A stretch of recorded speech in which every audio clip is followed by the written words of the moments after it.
जो टूटे शाखाओं से तो कचरा बन जाओगे, शोभा तो शाखाओं पर लगे हुए ही पाओगे। इसी चैनल मैसेज के साथ स्वागत करती हूँ आपके अपने चैनल डिवाइन मैसेंजर पर।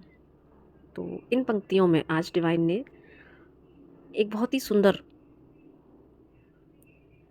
बात पर हमारा ध्यान आकर्षित करने की कोशिश की है और संकेत में जो सहारा लिया है वो पेड़ों की शाखाओं और पत्तियों को, कि जैसे एक पेड़ की जो शाखाएं होती हैं उस पर जो पत्तियां होती हैं वो तभी शोभा पाती हैं, और जैसे ही वो अपनी शाखाओं को त्याग देती हैं और नीचे ज़मीन पर गिरती हैं तो वही जो पत्तियां हैं वो बिल्कुल सूखती हैं और सूखने के बाद कचरा बन जाती हैं और झाड़ के या तो फेंक दी जाती हैं, जला दी जाती हैं या खुद ही सड़ गल जाती हैं।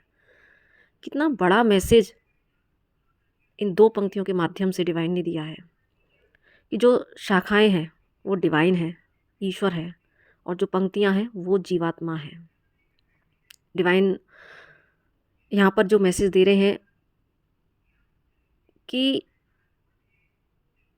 हम पत्तियों की तरह हैं, हम जो जीवात्माएं हैं, तो हमें जो आधार मिला है वो उसी शाखा से मिला है। जब तक पत्तियां शाखाओं पर रहती हैं, हरी भरी होती हैं, लहलाती हैं, हवा चलती है तब हिलती हैं, डुलती हैं, लोगों का ध्यान आकर्षित करती हैं, एकदम हरे कलर की होती हैं और कितना लोगों की आंखों को सुकून देती हैं। और क्योंकि वो अपने आधार से जुड़ी होती हैं, और जब वही पत्तियां नीचे गिर जाती हैं तो अपने आधार से अलग होना, और आधार से ही जो उनको भोजन प्राप्त होता है ना, क्योंकि पत्तियों को जो भोजन शाखाओं से प्राप्त होता है उससे वो हरी भरी होती हैं, लेकिन जैसे ही वो नीचे गिर जाती हैं, आधार से अलग होती हैं, सूख जाती हैं। उसी तरीके से एक जीवात्मा का भी जीवन है। संसार में प्रभु भेजता है तो भगवान कभी ये नहीं कहते कि तू संसार में अगर आया है तो तू अपने संसार के कामकाज मत कर। लेकिन काम कैसे करें? काम उस प्रभु को आधार बनाकर, बस अपने आधार से अलग ना हो, ये यहाँ पर प्रभु कहना चाहते हैं कि संसार में जब उन्होंने भेजा है तो यहाँ पर उन्होंने भेजा ही इसी लीला के तहत है कि भाई एक खिलौने के रूप में उन्होंने भेजा है, वो देखते हैं और हम कठपुतली की मानंद यहाँ पर खेलते हैं। लेकिन प्रभु यहाँ पर यही परीक्षा लेते हैं कि क्या वो जीवात्मा सिर्फ संसार में ही लुप्त हो रही है या उसने आधार को पकड़ा हुआ है। क्योंकि जैसे ही हम अपने आधार से अलग होते हैं, उस प्रभु से अलग होते हैं, उसको बिसरा देते हैं, वैसे ही हम बहुत सारी दुखों को आमंत्रित करते हैं। संतुष्टि नहीं होती हमारे जीवन में, फिर हम तरह तरह के उपाय करते हैं, खोजते हैं, शांति की तलाश करते हैं कि कहीं से कोई रेमेडी मिले, कहीं से कोई चीज़ मिले जिससे मुझे रिलीफ मिले। लेकिन ये स्थिति आती कब है? वो तभी क्योंकि हम अपने आधार से अलग हो जाते हैं। हम संसार में आके फिर संसार में ही ऐसे लुप्त हो जाते हैं कि संसार के ही सारे कामों को प्रायोरिटी देते हैं, संसार के रिश्ते नातों को प्रायोरिटी देते हैं, और इस प्रायोरिटी के चक्कर में हम अपने उस आधार से बिल्कुल अलग हो जाते हैं, जिसके बिना फिर, क्योंकि असली जो हमें सींचने वाला कौन है? वो प्रभु। और जब हम उस प्रभु से अलग हो गए तो हम भी फिर एक सूखे पत्ते की मानंद हो जाते हैं, क्योंकि हमें अब आधार से अलग होएंगे तो हमको वो जो हमारा भोजन है अंदर का, जैसे पेड़ की पत्तियों को जो शाखाओं से भोजन मिलता है तो वो उससे तृप्त होती हैं, हरी भरी होती हैं। उसी तरीके से जो जीवात्मा है वो अगर अपने आधार से अलग होगी तो उसका जो असली भोजन है वो उसको नहीं मिलेगा, तो कहाँ से वो पोषित होगी? और जब वो पोषित नहीं होगी तो जितने भी हम अपने जीवन में दुख तकलीफ़ और जो लेयर्स हमारी सोल पर चढ़ती हैं, जितने भी कार्मिक पैटर्न्स हम क्रिएट करते हैं, वो सिर्फ़ और सिर्फ एक छोटी सी गलती कि उस ईश्वर को भूल जाना, उस ईश्वर से हम कनेक्टेड नहीं फील करते। कहीं ना कहीं उस कनेक्शन को हम बिसराते हैं। हमें सिर्फ ये याद है कि हाँ ईश्वर है, उसने हमें जन्म दिया है, जैसे रटी रटाई जो बातें हैं कि बस हाँ हम ईश्वर की आत्माएं हैं, सब कुछ, सबको सब कुछ पता है। लेकिन हम कितने कनेक्टेड हैं भीतर से? बाहर से हम सब कुछ कर रहे हैं, हम रिचुअल्स करते हैं, सब कुछ करते हैं, लेकिन क्या हम सच में भीतर से, जड़ से अपनी उस शाखा से जुड़े हुए हैं? ये विचार हमें करना है। क्योंकि अगर हम जुड़े होते तो आज सूखे पत्ते की मानिंद हम ऐसे गिरे पड़े ना होते, ऐसे दुख में, तकलीफ में ना होते। कहीं ना कहीं हम अपने आधार से अलग हुए हैं। जब सोर्स से अलग होंगे तो जो असली फूड है वो कहाँ से आएगा?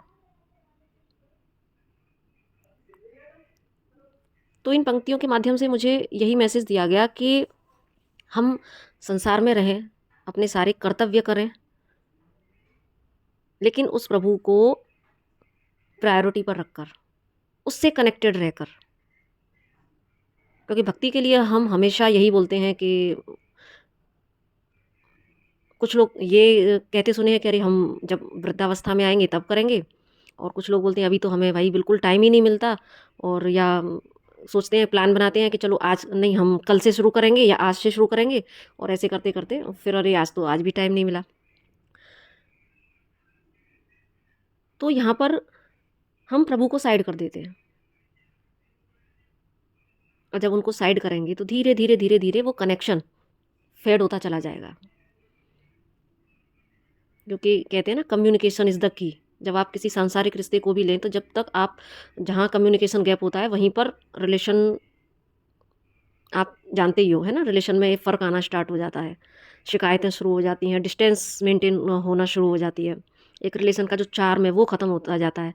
तो उसी तरीके से जब हम अपने प्रभु से वार्तालाप नहीं करेंगे, उनसे हमारा कनेक्शन टूटता जाएगा धीरे धीरे, तो क्या होगा? एक स्टेज पर आके वो कनेक्शन कंप्लीटली टूट जाता है। जैसे सांसारिक रिश्ते में होता है, वैसे ही एक प्रभु के साथ हमारा जो रिश्ता है उसमें भी तो यही होगा फिर।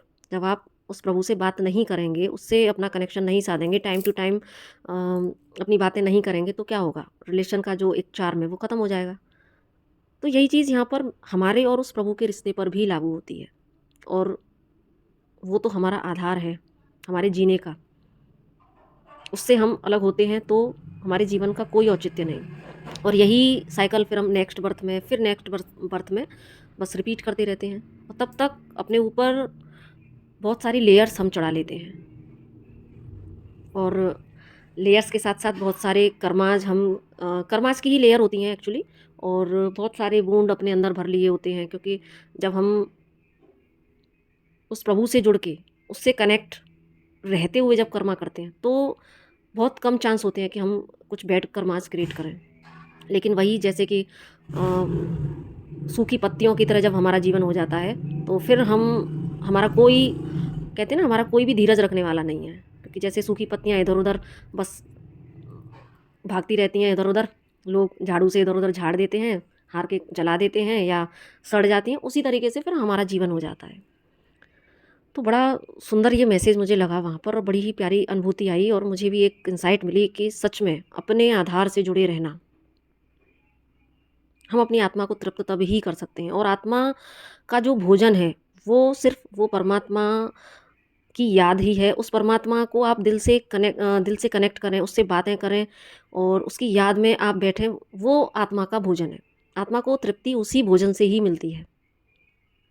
फिर आपकी जो जड़ें हैं, फिर जो आपका आधार है वो मजबूत होता है, और जब आपका आधार मजबूत है तो, क्योंकि आंधी तो सभी पत्तों के लिए आती है ना, एक पेड़ पर अगर आप ध्यान से देखेंगे तो सभी पत्तों पत्तों के लिए आंधी आती है, या सभी पत्तों के लिए तेज़ हवा चलती है, लेकिन कुछ ही पत्ते क्यों गिरते हैं और बाकी पत्ते क्यों एक फर्म वे में उसी शाखा से लगे रहते हैं?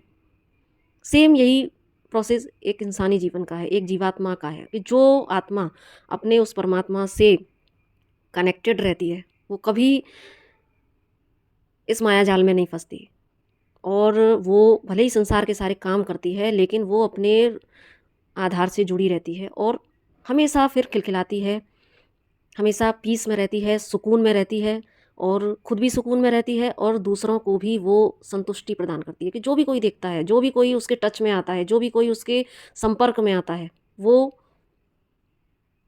खुद भी सुकून से भर जाता है। तो बस हमें ऐसे पत्ते बनना है जो उस आधार से जुड़े रहे, ना कि कचरे में चली जाएं। तो इसी के साथ अपनी वाणी को यहीं विराम देती हूँ। और अगर आपको ये मैसेज अच्छा लगे तो आप इसको लाइक, सब्सक्राइब और भी लोगों को थोड़ा-सा आप शेयर करें, क्योंकि मुझे पता है मेरा ये जो चैनल है, मेरा नहीं आप ही लोगों का है, स्टार्टिंग से बोलती आई हूँ, आप ही लोगों का है। तो डिवाइन ने ये बनवाया है, तो यहाँ पर मुझे ये कहना तो नहीं अच्छा लगता कि आप क्योंकि यहाँ पर मेरा कोई ये उद्देश्य नहीं है कि मुझे कोई लाइक्स पाने हैं या कुछ इससे कुछ मुझे पाना है।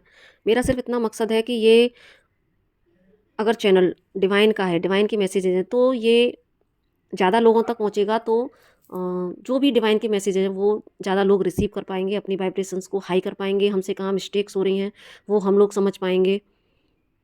हालाँकि जिस तरह के टॉपिक इस चैनल पे हैं, तो ऐसे टॉपिक्स शायद आज के लोगों को थोड़ा-सा कम पसंद आते हैं, मैं समझ सकती हूँ। लेकिन फिर भी